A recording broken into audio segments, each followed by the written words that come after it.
Today we are going to worship Shri Krishna as Yogeshwara. As it is,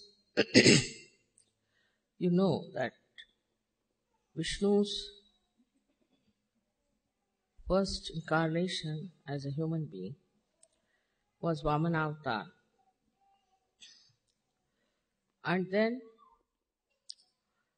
went till he came as Shri Ram. So the past of Shri Krishna was Shri Ram. And when Shri Rama came on this earth, he went into lots of austerities. To go to jungle, his wife was lost, whom he had to find out. And to establish the benevolent king on this earth, he was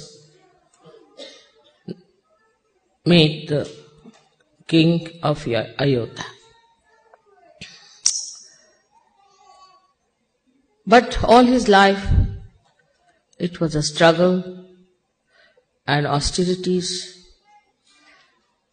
which he followed. As a result, the people who followed Sri Ram became extremely austere. They used to sleep on the grass because Sri Ram had to sleep on the grass for so many years. They used to wear wooden slippers. They would just wear very little clothes or one dhoti, just like Sri Rama wore when his wife was out. All these austerities they did to show how a householder should be. He never enjoyed any other life as a man, but just lived like an ascetic when his wife was lost. All these things were to establish also a very ideal personality for a man to be attached to his wife. He was a person with ekapatni vrata, means one wife. Though she knew she was Mahalakshmi, she was a goddess, but still he was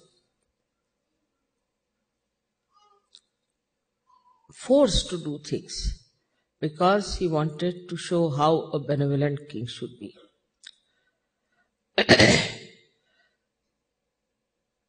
In the second incarnation of his, when he came as Shri Krishna, then he had to neutralize all these austerities he has put on people. It's just the sun is on my head. I don't know what to do.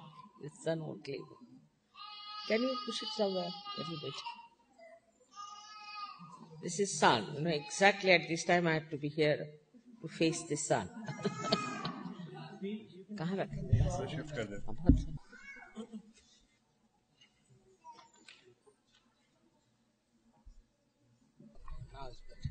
Sorry, now I can see you. The sun doesn't want me to see you or what? Just imagine how they are directly. Just move it further. This side. So Shri Krishna came on this earth.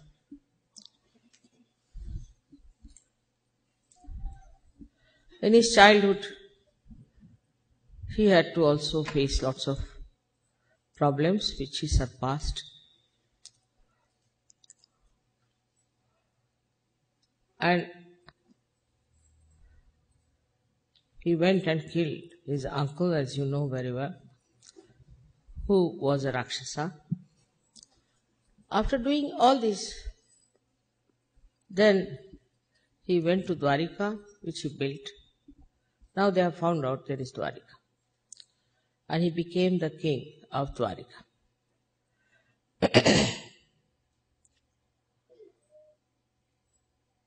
To understand Sri Krishna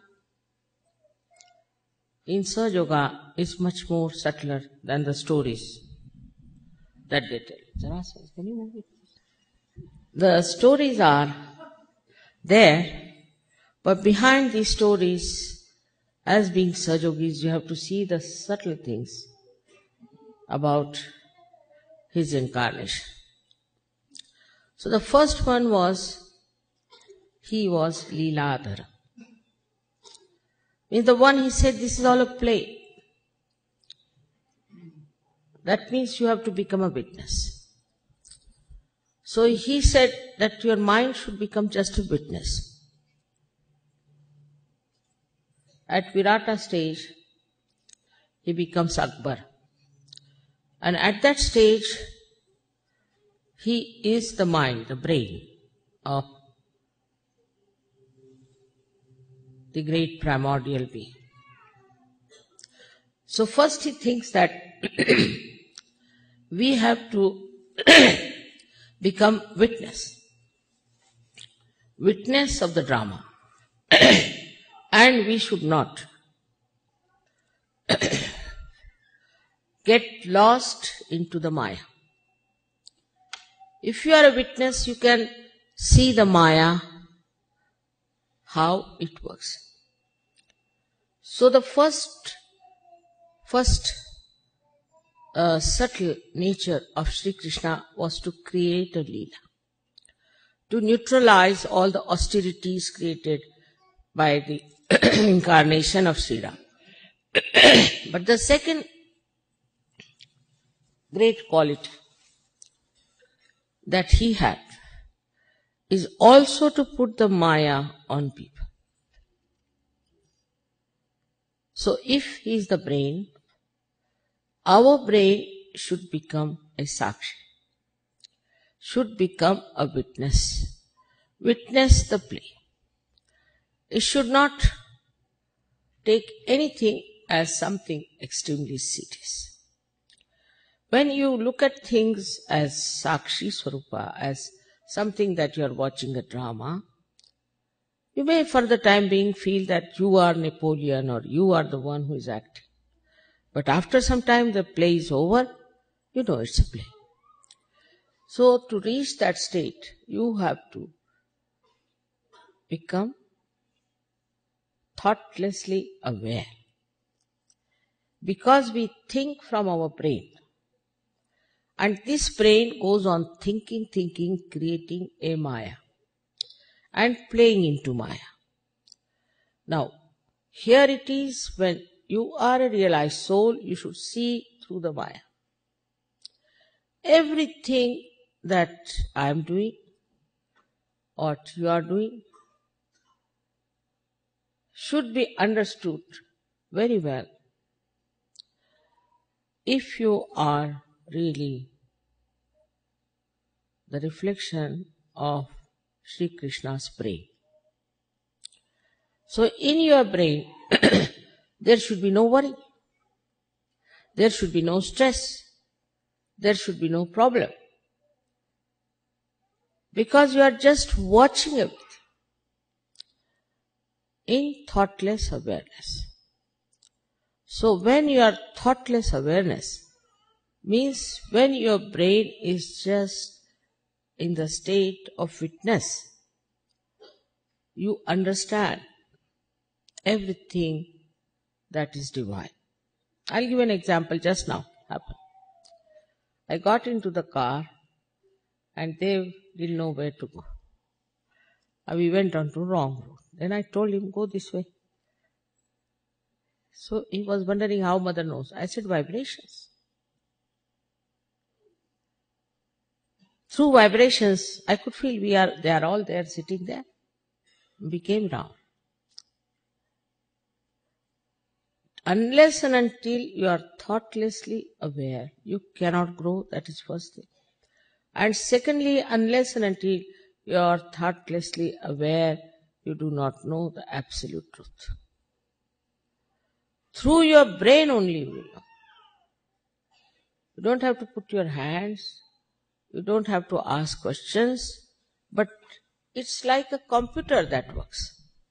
It just gives you an answer. In that state, you are completely one with the divine. And it just gives you an answer, and you do that, and you are amazed how it has worked out. Everything, every moment is computerized with Sri Krishna. But at the same time, he tests you. He plays his Leela on you. That one must know. Because he is a diplomat. How he has played Leela on you is very interesting to see. His style of Leela. Like he told Arjuna that I will not fight. Arjuna said, all right, what will you do? I'll be your charioteer. I'll drive your chariot. Now, it would look funny to anybody. What is this? Such a great man who calls me as his guru. He says that he is the one who, he says I am the best of his disciples, everything. And here he just offers his services like a charioteer. In this, he is just trying a trick on Arjuna. As if he knows the future that's going to happen. So the whole Gita was created because he was just a charioteer. Because Arjuna said, I cannot fight my own people. I cannot fight my own grandparents, and I cannot find my relations.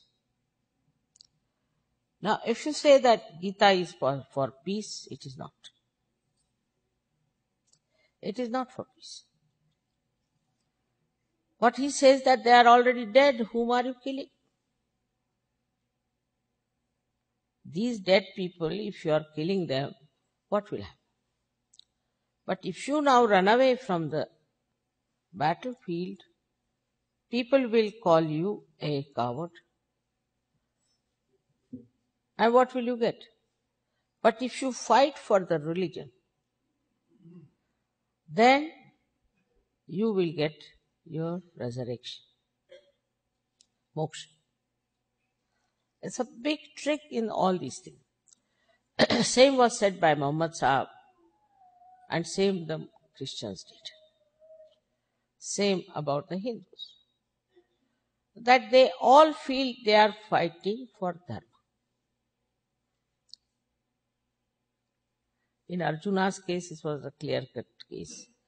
That somebody was a Rakshasa and horrible people. They were adharmis. So he was fighting them. It was all right. But what about other people when they say that we are going to die for religion? I met a Bosnia Muslim who had somehow escaped. And I asked him, why do you want to fight? Why do you want to fight for land when you believe in the formless God?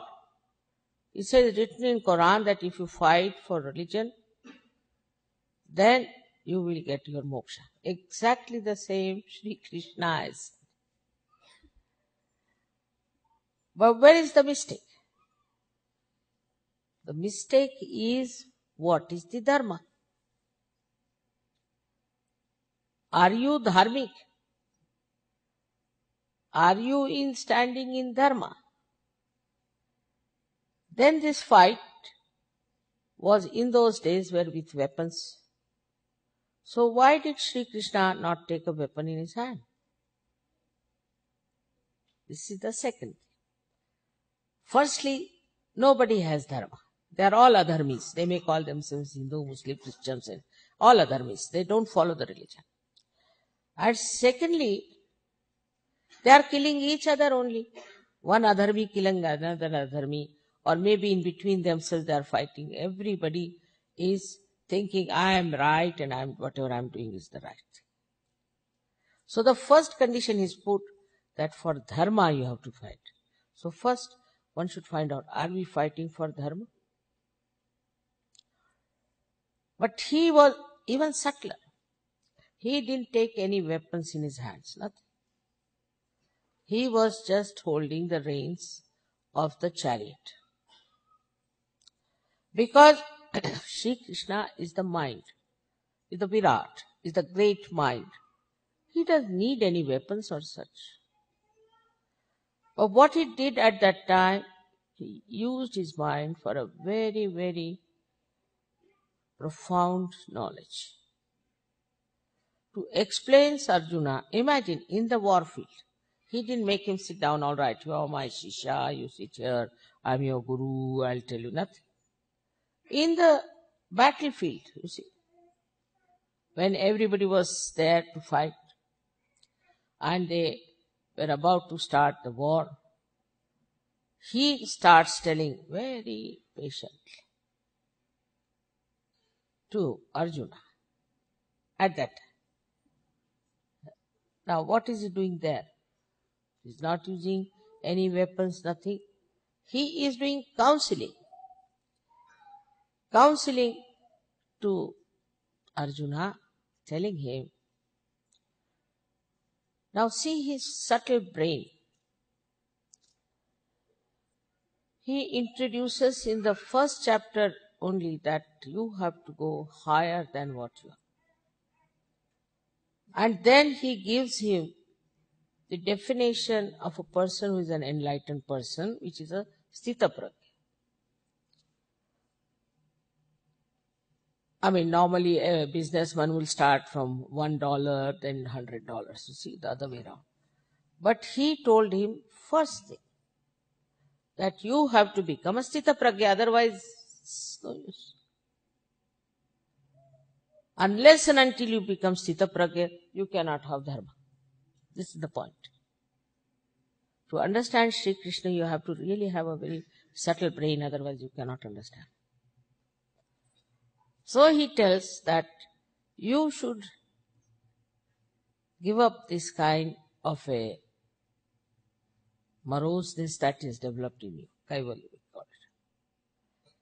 And what you have to do, now take up the weapon in your hand and fight.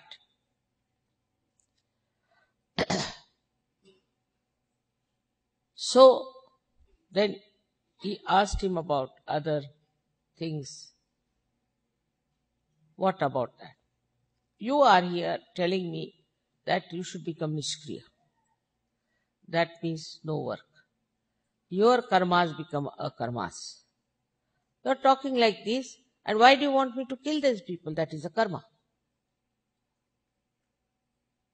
Now, how, you see, slowly he moves from one point that you should fight for dharma. Now, it's a very subtle thing. Are you in dharma or not? First of all, find out. You are not. So what dharma are you fighting first? Then the second thing is karma. Again, see, he's a brainy fellow, the brains of God. Extremely tricky. The second trick he plays on him, saying that you are working, all right? But if you are a sthita prajna, then you leave all the work at the lotus feet of God or Him. Sarva dharmanam parityajya mamekam sharanam vraja. Give up all dharmas and follow me. Now what is his dharma? The problem is that people don't understand him. It's all concentrated on Sri Krishna and his own manifestation. This sun is again. He says that do your karmas, but you put them at the lotus feet of the Lord. Is not possible unless until you are sthita prajna. Unless and until you are enlightened. Now when you are enlightened, when you have got your realization, When you raise your kundalini or anybody's kundalini, you don't say, Mother, I am giving realization. You don't say. Never. What you say, it is happening. In third person you talk. It's not coming, it's not working out, it's just moving on the side. This chakra is catching, that chakra is catching. You never say, I am doing anything. The I is lost. When that I is lost, then only you will put everything at the lotus feet of God. So first it should be done in dharma. Supposing somebody murders somebody and say, oh, I have done it now, so it is my karmas, I put it at the lotus feet of Shri Krishna. Well, people have special brains also to interpret Shri Krishna and Gita. But what is said for dharma you should do. So first of all, you should be a sthita pragya, means an enlightened person. And whatever you do automatically goes at the lotus feet of God. Automatically. Spontaneously, sahaj. Now the third thing he did. What about bhakti? People said, what? We are doing bhakti to God, this, that, then what is the reward for this? There again he placed it. On one word he has made everybody dance. He says, you do bhakti, but it should be ananya. This is the word, ananya. When there is not the other. Means when you have become one with me. Means you are a sthita pragya. Means you are a realized soul. Just imagine, on this word, if people pay attention, they will give up all this nonsense of bhakti and will first get their connection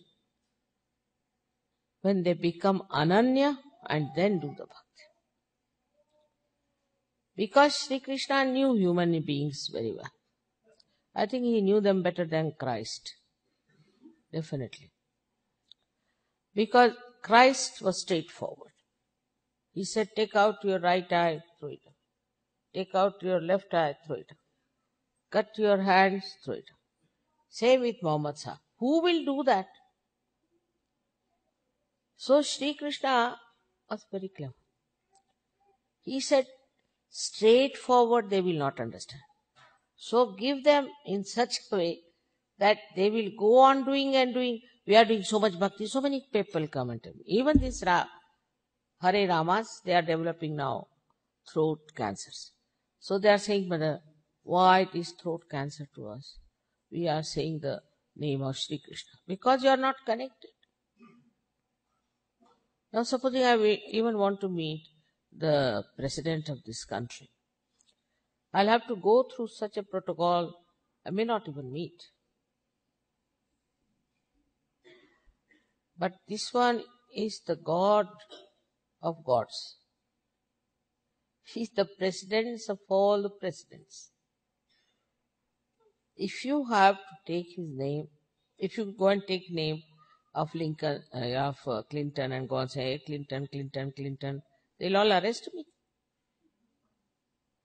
So if you go on saying Rama, Allah, Akbar, you will be arrested. You have no connection. So that Virata Shakti which we call, which is of course in Quran described as Akbar, this power also plays tricks.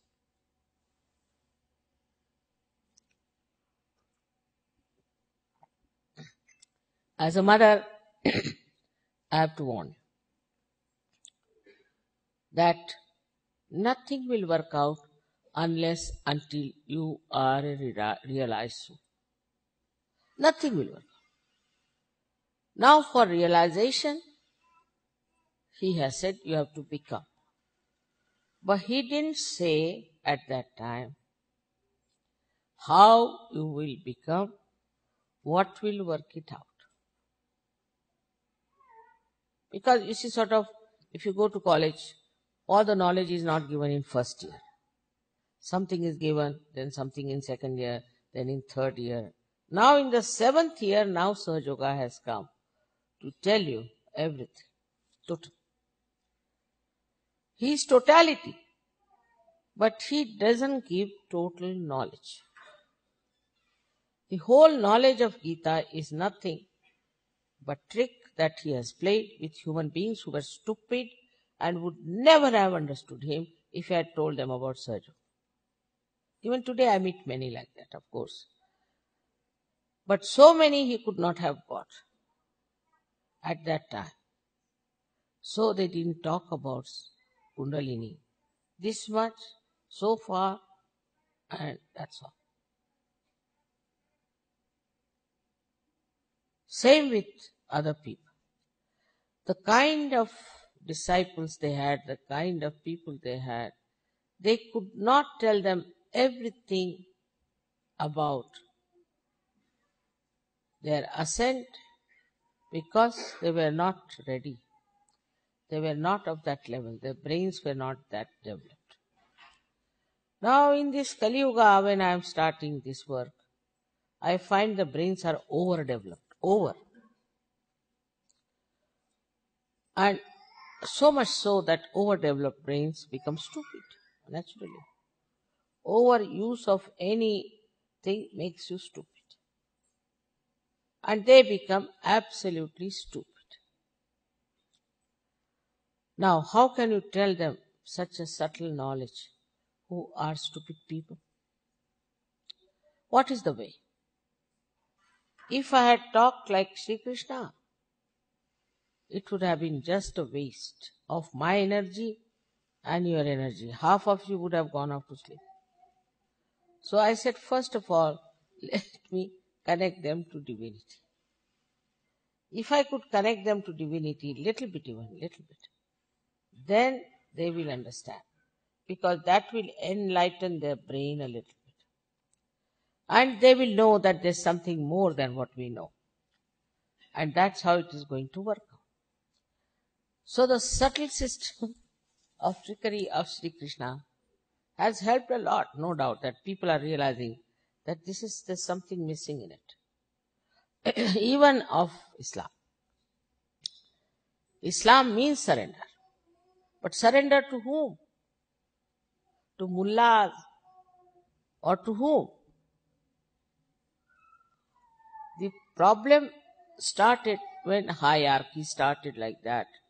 There are mullahs and there are these. So the surrender part became surrender to the stupid mullahs. I have seen most of them are absolutely stupid. And they take a cane in their hand in Riyadh. I have seen, they beat, even women they beat. You are supposed to do puja 5 times. And if you don't do them pujas 5 times, they call it silla. Then they beat women. Every shop must be closed 5 times. I tell you, they are such hypocritical people naturally. Because if you are asked to do 5 times meditation, say, you will never do it, but you will just do it out of fear. Out of fear, if you do something, what's the use? Now, whatever Muhammad Sahib has said, or Christ has said, it is only for angels, I can tell you, not for normal people. And where are the angels? Very few. There are. Those are born realized people who have come on this earth are angels. And they are told not to do something, they will not do. Most of them know what is right and wrong. Where are those angels? Very few. And those who are angels are treated just like you can call it like mad people or lunatic people. Nobody believes them. One here and one there and one in some other place. So this, what they preached was for the angels. Only the angels could understand. But Sri Krishna thought that these other people who are there, who are not angels, why not trick them? Many people come and tell me, we take the name of Krishna every day like this. and we haven't received anything. But first he said you have to be sthita pragya. Sthita pragya. Sthita means established. Pragya means enlightened. You should be enlightened personality, absolutely established. First thing. First he said. In the second chapter. First thing he says. After that he says all these things. And that's why many people have misunderstood Gita. But his idea was, in one life they'll misunderstand. Second life they'll misunderstand. Third life they will start thinking, after all, what is this? First he has said you become a sthita pragya. We have not become the sthita pragya. So, what's wrong with us? So some introspection will start. That was his idea. I should say. But I've seen people, they can give lectures on Gita hours together, but their brains are closed completely. Now to say that he didn't say anything about Kundalini is there. That's why Yogeshwara in the 12th century took permission from his brother, who was his guru, that allow me at least to say about Kundalini. And that is how it was exposed a little bit. Of course, before that also, we have had people like Adi Shankaracharya, the 6th century, and before that also Markandeya. But they talked about the Kundalini. That's all. Praise the Kundalini. But that she passes through 6 centers, how will it raise and all that. And not about the future, that this will happen one day. So many have written, of course. But I would say that precisely the one who has written complete description of Sahaja-yogis given is by Yogeshwara in the poetry called Pasaida, in which he has exactly said what will happen, how many people will get realization. And he said that you, the people, who are the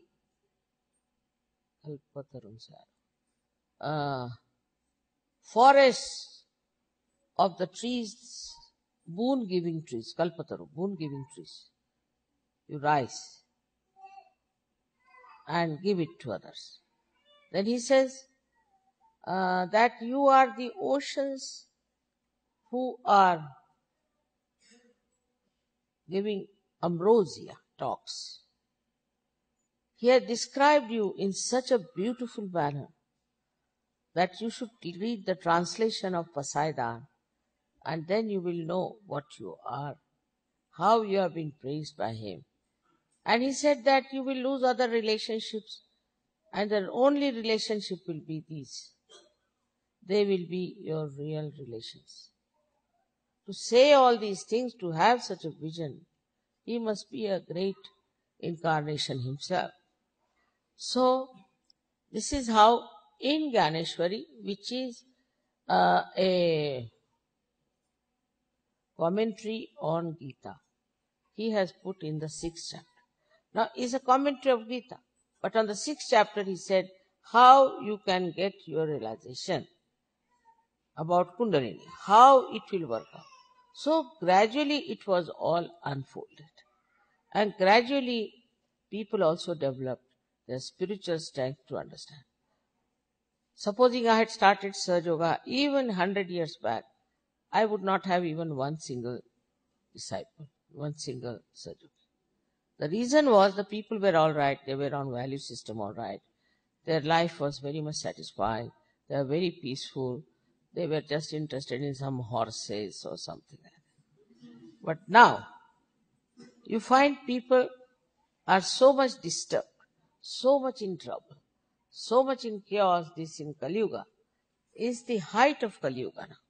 So much of immorality, so much of dissatisfaction in life, that they have to now think where to go, like a shock. the future is waiting for them, and now what should they achieve? So the whole this illusion of life starts staring at them. And then they start thinking, what is this? What am I doing? What have I done? Why is it so? Why everything in a chaos? Why is it happening? Then the seeking starts, and with that seeking, now you know what has happened. That you all have got your realization. Without the seeking, it would not have been now possible for me to talk to you at all about Sajjana. It is because you are seekers I can talk to you. And it has worked out. I am very happy that it has worked out in America. Another quality is a great quality of Sri Krishna is that he is a Gochara, means his element is firmament, what we call Akash, and he penetrates into everything. He penetrates into everything. He penetrates into the what do you call that? Anu, Renu, Paramanu. 3 things, atoms. Into little atoms it goes. And it shakes them. Now if you ask any scientist, he'll tell you that there is the isometric, symmetric vibrations even in the atoms. Now how can this energy be existing there? Because he can penetrate into anything. And because of this, is so penetrating that he encompasses everything. Into matter, into animals, into human beings, into realized souls. He penetrates. In the matter, it is just a vibrations. In the animals, it is just a guiding force. It's tremendous guiding force.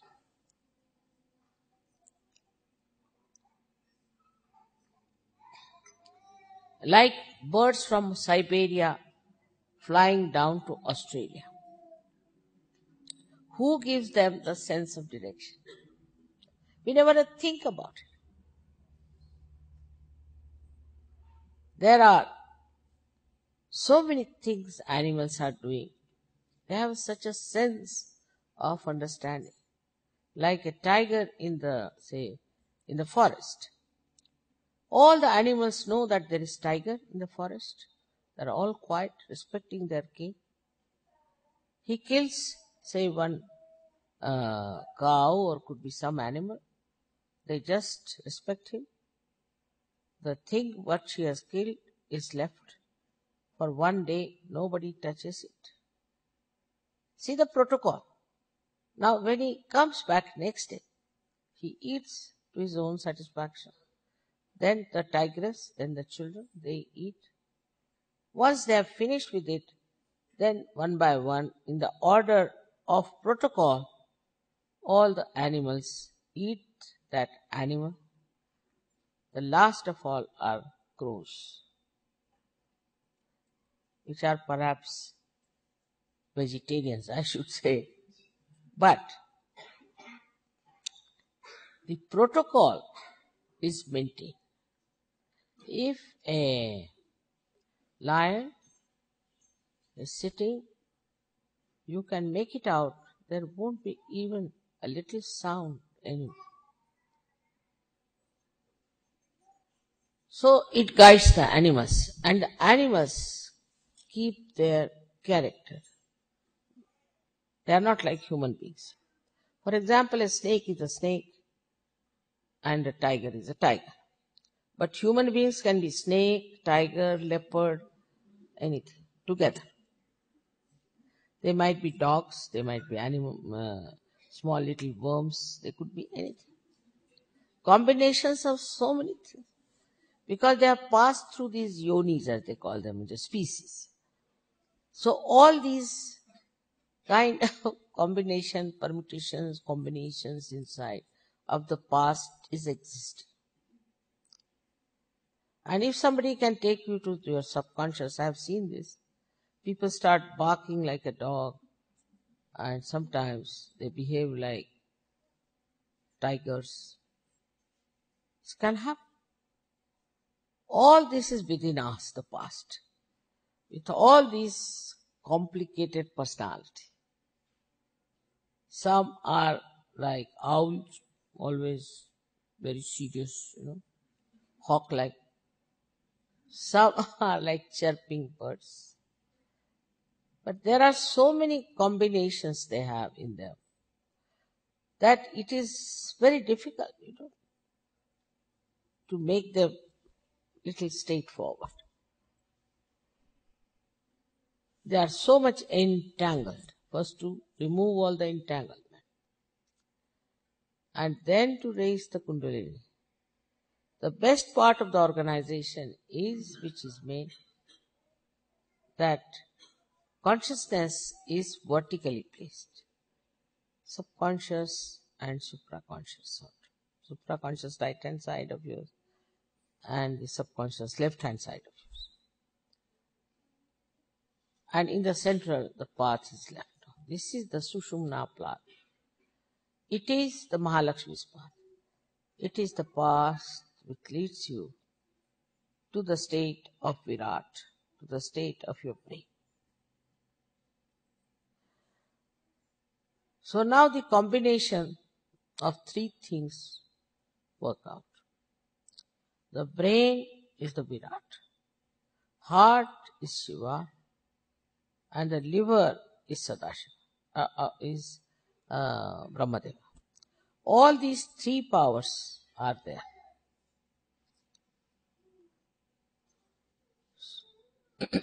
But at the time when you are realized, then your brain surrenders to Shiva, to the principle of Shiva, that is the spirit. Brain is surrendered. Surrender not by force or anything, but to absorb the power of the spirit.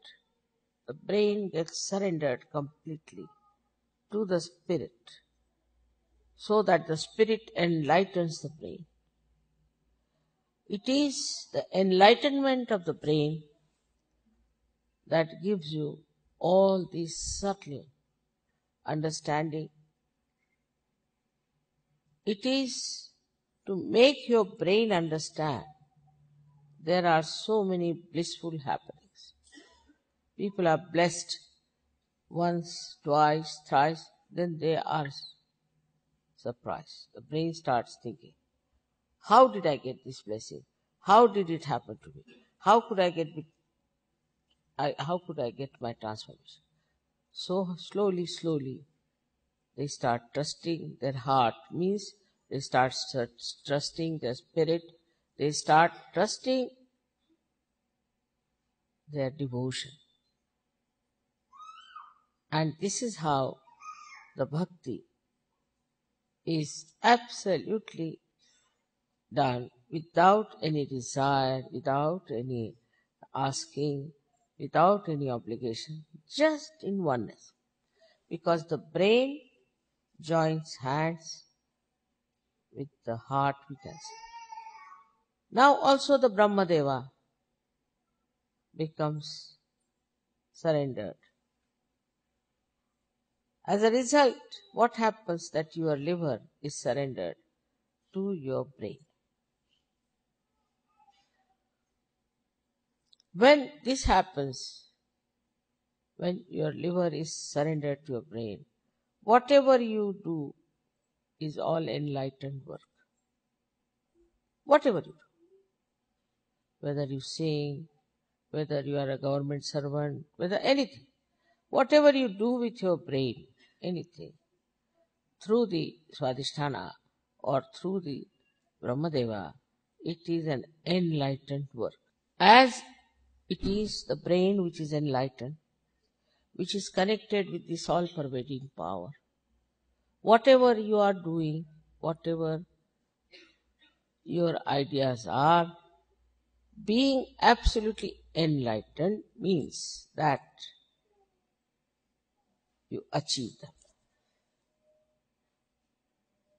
Enlightened brain, whatever it thinks, it is thinking as well as achieving, both together. It's a thing to be understood that an enlightened person has the power to achieve anything. But at the same time, his desires would be divine. Like the other day, we had very few people say in Saritos. So all the Sahajogis were extremely unhappy. As if somebody had died in their family, even worse than that. Why? Because this was their own work, which they could not understand why this enlightened mind of theirs could not produce the result, achieve the results. And they felt extremely unhappy. This shows what identification there is for the spiritual work or divine work and their own lives. To them, this is the most important. I mean, everybody is not like that, of course. For some people, something else is more important. They may use Sahaja Yoga for their own well-being or anything. But those who just think of Sahaja Yoga, that's again the brain which is enlightened. They achieve it. But it should not have any selfish motive behind it. It should not have any hatred behind it or anything. Or for some sort of a publicity or something. But if it is just the thinking about the Sahaja Yoga work, it will achieve. It will be achieved. One should never feel frustrated. That's what is said, that God is with you. He is your shepherd. And this is what happens when you become a surrendered lamb under the guide of this shepherd. Then, as a result of this brain becoming enlightened, you start having faith in yourself. Nirvikalpa, you become doubtlessly aware. As soon as you become, the brain becomes doubtless. It's the brain that thinks, it's the brain that doubts, it's the brain that creates all conditioning, it's the brain that creates ego. One instrument doing all this nonsense. Hatred it will create. It will justify nonsense. It will criticize others. It will hate others. It will make fun of others. That is not the quality of Sri Krishna, because he is the collective. That's why he never said you are a sinner or anything like that. He didn't criticize it. After all, I have to criticize. He did not. Now, if there was Kansa, all right, kill him, finished. Jarasandha, kill him. Any Rakshasa, Narkasura, kill him. Finish. No argument, nothing. I have no time for this now, so finish it. Straightforward. What is the use of criticizing anyone? Just kill them. That was his straightforward. But by killing them, they again come back in this Kali Yuga. So the best thing is to detach people from him, from these Rakshasas where they are lost. That's the best way. Now, one way could be that I put it in your brains that you see, this is the Rakshas. But they won't believe. They won't. So what happens? When you go to them, you get all the kinks in your head. You start getting pins and needles on your fingertips. This is all the activity of brain, that it acts on your nerves. And you can feel it. You start shaking. The other day somebody came and sat before me. He was just doing like this. I said, what is, stop it. So I can't. He was going on. I was not doing anything to him. It's the brain. In my presence, the brain acts. Because as I told you, he penetrates into anything. If I put my glance at somebody, the other day there was a boy, very naughty, beats people, he bites them, this thing like this, very crazy. As soon as he saw me, he ran away. He attacks every person, but he ran away. Then you have seen people who are possessed, what happens to them? They, just like this, they come to me, they shake. Sometimes I'm only worried that they should not faint in my presence in the program, otherwise it's a headache. So who acts in them? Who acts on these people who are possessed? Who makes all this gesture? Is the brain. In the brain, they have got these problems and Shri Krishna makes them shake. It's the tremors that they feel, the pins and needles that they feel, the heat that they feel. All this is central nervous system run by brain. So after enlightenment, what happens that the brain is at peace, absolutely at peace with itself. It doesn't react as it used to react. Like I've seen people here so speedy, so nervous, so upset all the time, so jittery, irritable. I was reading the life of Mao. I was surprised. His physician, personal physician, I said he was absolutely like a tyrant. And he used to keep up the faces very well. But according to this doctor, he was a cruelest man he had known. This is Mao, who obviously looked to be a very great reformer. He did so much for that country, this thing. But no, he was a hypocrite. How will you know somebody is a hypocrite or not? With your brain, only if you are enlightened. So if Shri Krishna penetrates into your brain, then you become an enlightened person, sthita pragya, and you become knowledgeable. You know everything, whatever is necessary. You may not know who is number one Wimbledon, maybe. You may not know who is the actress, what is her life, you may not. You may not know who is the president of such and such place, maybe.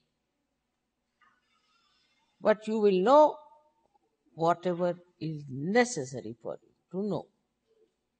Otherwise, people waste their energies. I know of somebody who knew the numbers, telephone numbers and the car numbers of 2,000 people. What is the need?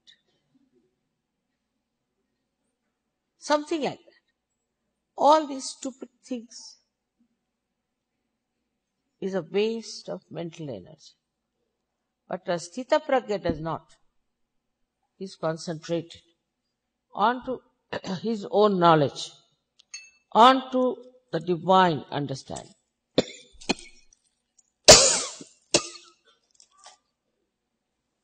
He works really like a computer, and such an efficient computer. Today I just started talking about Kabira. Immediately there's some other vibrations. Taking the name of Kabira, you get vibrations. But to a normal person, nothing Kabira is nothing another romantic fellow. If they don't want to understand something, they can say anything. But only the people who are enlightened, their nervous system is so charged that they can feel what is wrong, what is right, they can feel the divinity, they can make out who are incarnations and who were not. You don't know what has happened to your nervous system. A new dimension has come. Absolutely a new dimension in your nervous system has come, which is manifesting. And this is also the blessings of Sri Krishna, because he is collectiveness within us. In the form of collectivity, he works. Unless and until this America I put right, Shri Krishna is not going to leave my throat, I tell you. So, as America, I say, is the place of Shri Krishna's auspiciousness, so one has to understand what is Shri Krishna's auspiciousness. They said he had 16,000 wives. These were his powers, 16,000 powers he has. And to work out his incarnation, he wanted them. So they came on this earth as princesses and was married by a horrible king who married them and kept them in the jail. So he fought that king and got them out of them, and he married them. This is the best part of it. He married them. Because, you see, with a man, whatever may be his age, if he has 16,000 women around him, people will never understand that he is Yogeshwara. Men have this problem, not the women so much. Because women become mothers. See, I am a mother. Nobody can challenge my character. Because I am a mother. But the fatherhood can be challenged. So he married them. Then this essence of the 5 elements he married as 5 wives. But his real sense of morality is seen in the case of Draupadi. You know the story of Mahabharata. When she was brought in the court, Duryodhana asked Dushasana to take out her saris. At that time, Tulsidasa has written what happened. She was holding her sari by her teeth. She called Krishna, she could only say Kri. Krishna means it falls down. She was holding on with only Kri, and she wouldn't say Krishna. But as soon as she says Krishna, the sari fell down. Then he describes Dwarika me shora bhayo bhari, shankha chakra gada padma garuda laisidhari. What did he do? When she just said Krishna, there was a big sound in Dwarika. He was in Dwarika. Immediately, with Shankha, Chakra, Gada, Padma, these are his four weapons, he came on the Garuda. The way it is said is tremendous. I mean, I feel really it fulfills your heart with such understanding of Sri Krishna. For his own sister, he came all the way to save her chastity. To him, the chastity of his sister was of the greatest importance. He could have said, no, I am a king, I have to look after this, I have to do that, I have to do nothing. If her chastity is in danger, He came flying on the Garuda and supplied that.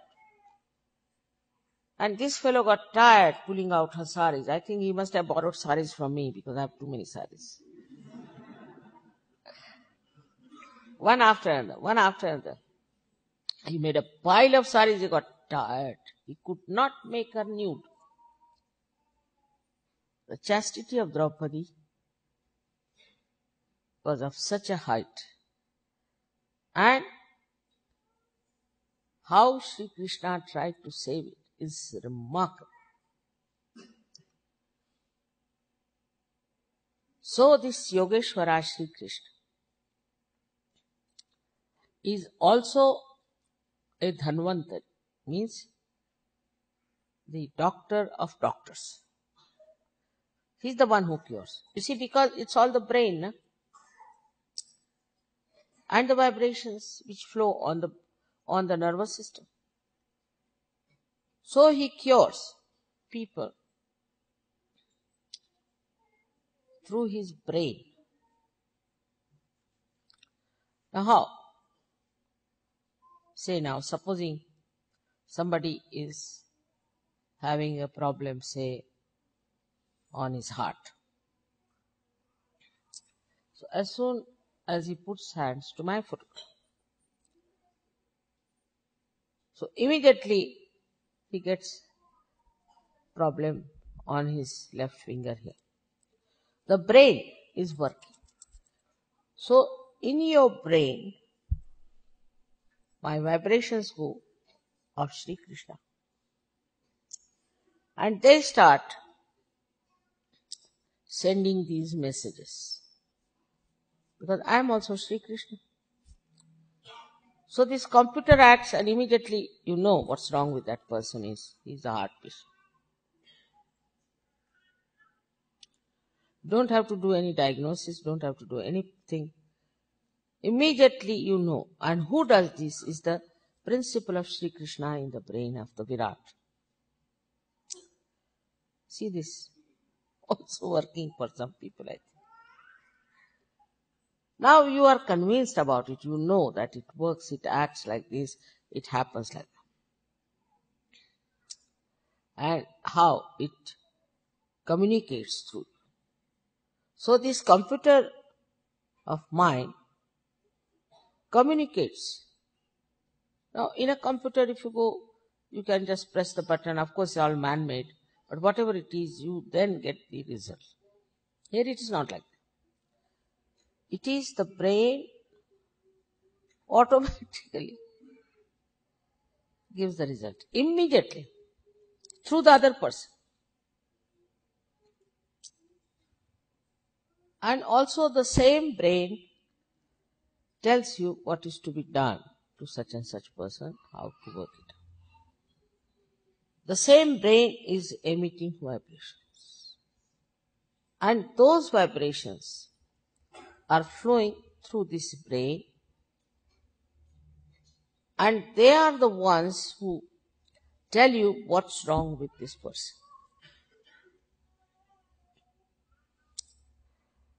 So all this work of penetration is done by Sri Krishna, no doubt. He takes these vibrations, puts into another brain, and then that brain, that central nervous system start working, and then you get the result. But instantaneously. It's not so much time it takes, the way I have described it. It just works immediately. As soon as they put the hand before me, immediately. So how important it is for us to look after our brain for surgery.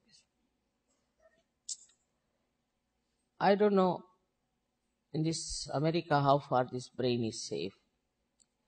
Because you open any television, you look outside on the street, look out for some advertisements, then you hear this music, it breaks your brain completely. Whole atmosphere is anti-Shri Krishna. no purity of understanding, no sense of morality. The way they make pictures, things, horrible violence, horrible, I should say, immoral scenes, all sorts of things. All created here in the land of Shri Krishna. The one who, through his waves, can completely purify, because he is Yogeshwara. Because he is detached, absolutely detached. He cannot get attached to anything. Only the brain makes you attached. Na? Now see, supposing this carpet is here. This sari is here. I look at the sari, what a nice sari is this one now. Now if it is mine, I am worried it should not get spoiled. Or where will it be kept? What will happen to it? Goes on worrying about things. His any road you walk, there are shops. Now your attention goes there. And in that attention, this brain gets involved completely. It gets involved, it wants this and wants that and wants that and wants that. For what? So the detachment from the matter is only possible if you know generosity. But many people are in Sahaja Yoga, but they are not. What is generosity now? Generosity is now, if you like my sari, you'll have it. That's the real generosity. Whatever I am buying is for you, supposing. So you have it. If you have a generous, detached temperament, then you can never get involved with matter. And whatever you are involved, it is love. Say I went to Russia, and there was nice fish eggs, they're called as kaviye. There's one doctor who likes it very much in London. I said, please let me have some. They said, why do you want to take this one? I want to. So I thought of the doctor who needed it there, who likes it very much, and I felt very happy. And the doctor also was very happy. Mother, you remembered even such small thing like this one.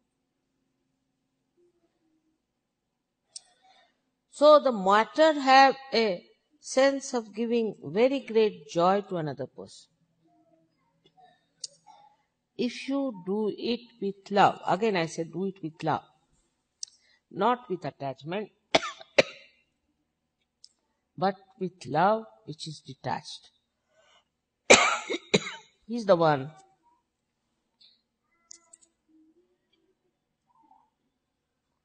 who is detached. So, what is the love that is detached? I have told many a times, like a sap in the tree rises, goes to every part of the tree and is not attached to any part. And if it gets attached, then the tree will die and that fruit, whatever it is, will die. So what is it of detached love is? Detached love is the most beautiful thing. Firstly, by detached love, you know what to give to whom. What will make people happy? What will make them joyous? What do they like? In love only you know all these things. What do they like? What is their color? Style? What they want? Little things.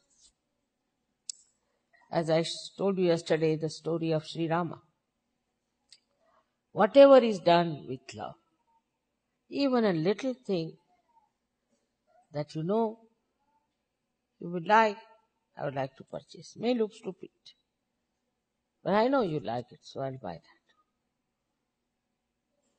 In the same way, you also do that. All the time. You think, mother, what will she like? So they will get little things here and there. But this detachment has to be full and complete. Then only you really get people attached to you, otherwise you cannot. If you are not detached, you cannot get that complete love for another person. Because if you are doing something, say for money, or if you are doing something for lust, or for greed, or for some sort of a position, it has no meaning. People know, I know why he's doing it, because I am such and such. In Sahaja Yoga also many people come, either to make money, either to get cured, or all kinds of things. But if you are detached, then only Sahaja Yoga will spread. As long as there are attachments, you should know you are not yet a Sahaja Yoga. I am not saying you should take out your eye or cut your hands. I didn't say that to that extent. But what I am saying, you should introspect and see how much am I attached to this or to that, and why am I so much attached? What does it matter? Always as a result of attachment, you'll always find disappointments. I've seen parents who have doted on their child, loved their child, this, that. Children mostly go astray. But if you have a detached love for your child, you do nice things for the child. At the same time, you know what to say no where it's not good. This I don't like, I don't do it. You must say that.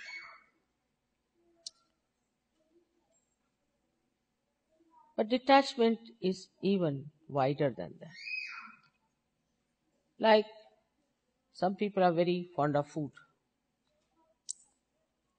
So, to say that you be detached from food is very difficult for them.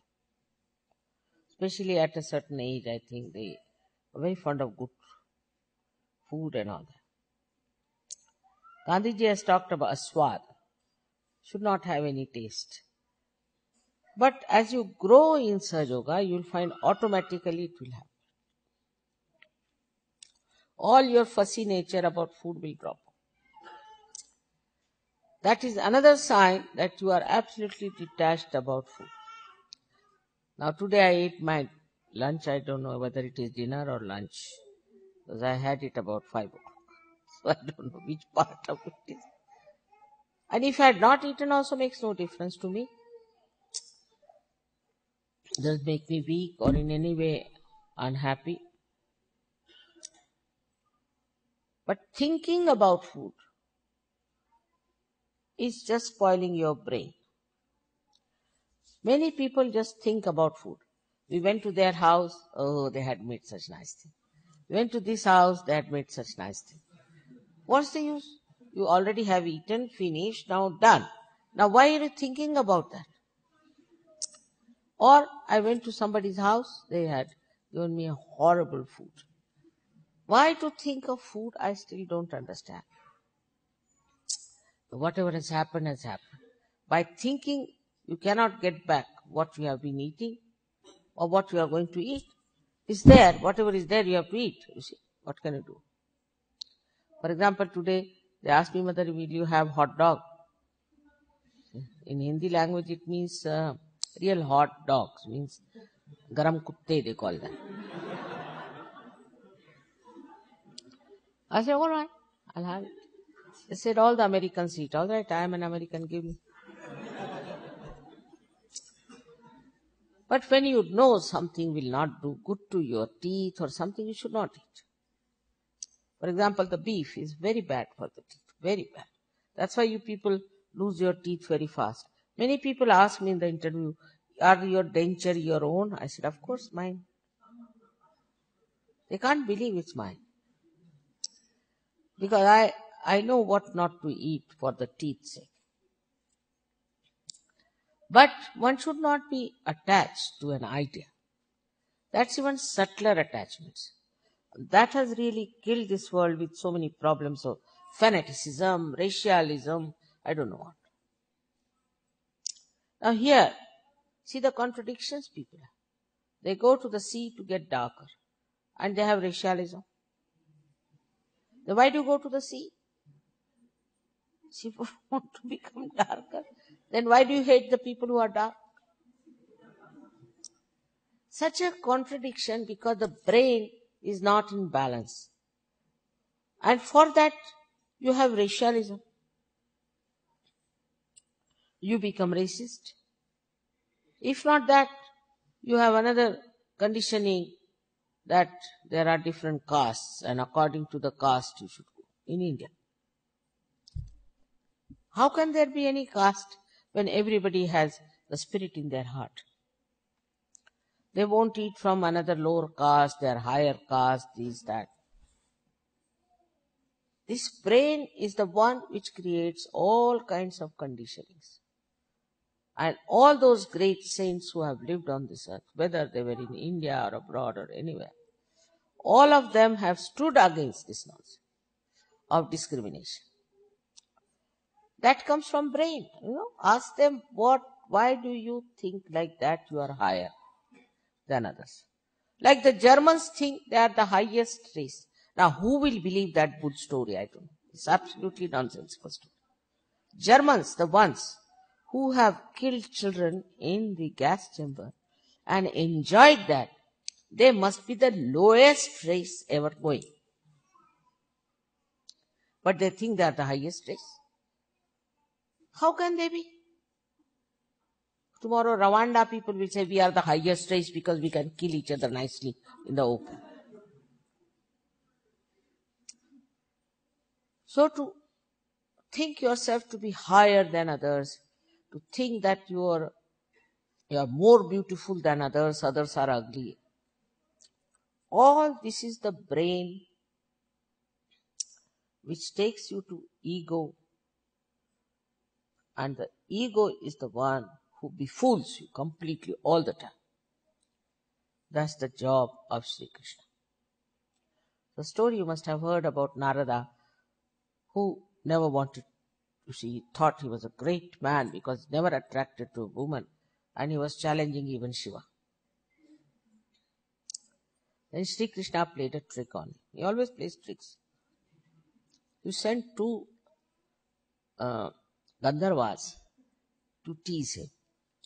They went down and they asked Narada, they said, you are such a beautiful man, such a handsome person. There is a marriage going on of a lady, Rupavati. She is very beautiful, she is a princess, and why don't you go there? She'll definitely marry. And they pampered his ego, you see, such a lot. He started floating in the air. And he said, all right, I'm going to go there. I'm so handsome. Ego. He went there. And this princess came out with a garland. She looked at him and she giggled first and then she laughed aloud. And then she went away. He couldn't understand, looked at these two persons. They said, it's all right now, doesn't matter. Maybe somebody is better looking than you. So Narada was very angry and went to the lake. When he looked into the lake, his face was like a monkey. He's become a monkey because this ego makes you a monkey. And you start thinking, you are great, you are very beautiful, you are this thing, that thing. But you are not. Because if you are, you won't think. Whatever you are, you don't think about it. You don't think, I'm a human being. Do you say that? Or do you say, I have no tails? Do you boast of that? Whatever you are not, then you boast. I am very beautiful, I am very good looking, others are ugly, this thing. Then Shri Krishna plays a part through the Maya. And he gives a big lesson to that person. It happens. So never think that you are something great or you have achieved this in life and achieved that in life and that you are something, a big Johnny. It's nothing but the ego that has moved on here and giving you these ideas from the ego. And if you go even further with it, then Hitler may enter into your ego and you might behave like him. Or if you are conditioned, impossible to tell you anything. Like this Hare Rama fellow, I told him, why do you wear dhoti in this cold weather? He said, my guru has told me to wear dhoti. What sort of a guru is it? That he makes you feel cold? I mean, I am a mother. I don't like all this nonsense. He said, no, but my guru has said it. What a conditioning. And conditioning for something which is absolutely absurd and ridiculous. Now see, Americans are most vulnerable to such a thing. You start any nonsense, immediately the Americans are the first to jump to it. Immediately. Drugs you start some sort of a, I can say, fancy dress. It will start in Paris, but will be sold in America. Immediately they are on the lookout. Something new. It might be a monkey trick, but they will do it. So I don't know why Americans who are the residents of Shri Krishna's land have no discretion at all what to accept, what not to accept. They are the worst. They are worse than children even. There's no maturity of any kind. What's wrong? So the discretion, which is the center we have here of Hamsa, which is ruled by Vishuddhi, is completely sometimes blocked. Like one lady who came to America told me very boastfully, have you been to the pubs in England? I said, no. Why?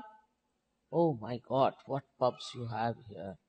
No, I went to the best. I said, which one? It's known as Hermit's pub. What is so special? Very high class lady, yeah? Very high class. She says, you see, one man died. For 1 month, nobody lifted the body. The whole thing was filled with the stink. So the stink is preserved and even the cobwebs are preserved as they are. Such a great thing was this in where I went, and really I felt so spiritual there. Then she started boasting, you see, we are free people. I allow my children to drink. I give them drinks. I said, really? Yeah, I can give him any alcohol, anyone. I do not say not this, not that. No, they can have. The children were hardly 12 and 14 years of age. I said, all right. If you have been doing that, what can I say? You are a great lady. I would not do to my children or to my grandchildren, but you are great. Namaskar. After 3-4 months, we heard that there was a birthday party of the younger boy, and she had given all these alcohols to them for the friends. God knows what happened. They had candles and this and that. The whole house got burned, and all the children, her sons, and these two sleeping upstairs, all got burnt and died.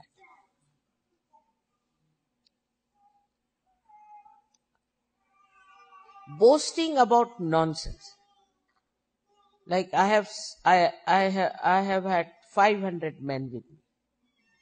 Another will say, I have so many women. I mean, you are stupid fools. Because you are organizing nice way to go to hell. And you are all going to go to hell. This is what it is to be told to them. If you go on like this, what will happen to you? Accumulating everything that will destroy them. Doing everything that will destroy. Oh, that's good. I said, why? You know, if you take that, then in 2 minutes you go off. I said, to where? To hell or where? Anything that is destructive, I don't know why the Americans should accept it when they have Shri Krishna as their Lord. It is to be understood by Sir Yogis also, that you have to really transform yourself to such an extent that whatever is destructive should be given. First of all, I find some men and ladies with such long faces. How can you be? You are living in the country of Leeladhar. He's the one who made everybody dance. And he's the one who spread Ras, Ra is energy, and Sa means with. Radha. Ra is energy, the one who sustains energy. The one who did the mental energy, enlightened and to sustain it. How can you people take to adharma, to immorality, and to destruction? I just can't understand. I don't know what his plans are. Very well. But he has to really save people of America from all kinds of nonsense they do morning till evening. There's nobody who is sensible in the politics, nobody who has a good character at a very high positions. What sort of things? You cannot get one man whom you can say he's all right and he will do good to our nation. Criticizing others, they are very good. Like we had this plague, it's nothing much. This little bit came out. They have published it all over this media. They have stopped all our ships, stopped all our aeroplanes, made such a fuss, put us into so much trouble. But what about your aids, which you have given prasad everywhere? It's very surprising that with your brain enlightened by Sri Krishna, how could people accept, even mentally, person like Freud? How could you accept Freud? I just can't understand. And now you are all ruined, so now we are worried. We don't know what to do. Now they are breaking families. And all the logical conclusions they reach is just the opposite of Sri Krishna. Like the Simpson killed his wife. All right, killed, finished the Simpson business. Now they are coming out big theories. See now why psychologically he killed, because he was married to her. When you marry only, you kill your wife or your husband. So you should not marry. What a conclusion. Tomorrow they'll say that people are killing each other, so allow them to have weapons in their hand. Now they want to allow them to have some drugs also. Allow them to have homosexuality. Allow them to have all this. Because I think these people in charge of affairs do not want anybody to live. Think that let them fight among themselves, do what they like. We should have our own seats. The way they are not worried about the immorality and all the destructive forces that are active on American children, American youth, and American people. Not bothered about people. So, tonight we are praising Sri Krishna, who is Yogeshwara. He eats but he does not eat. He sleeps but he does not sleep. He has wives but he has no wife. Like this is the Yogeshwara. And that is what you are yogis and he is your Ishvara. So you have to try to be like him. Let your brain be enlightened by his blessings. And you become that great personality that encompasses everything, that sees everything, that gives you discretion, that makes you understand what's wrong. And you feel enthusiastic about changing this America with all your effort, with all their mind. But that's the most important thing you have to do. As it is, he is a Kubera, he's the Lord of wealth, and he has given you such a lot of wealth all around. You see, just very near New York, you should have such beautiful places. In every way, you are blessed. You have money, you have everything, you have brains. Everything is there. What is lacking is wisdom.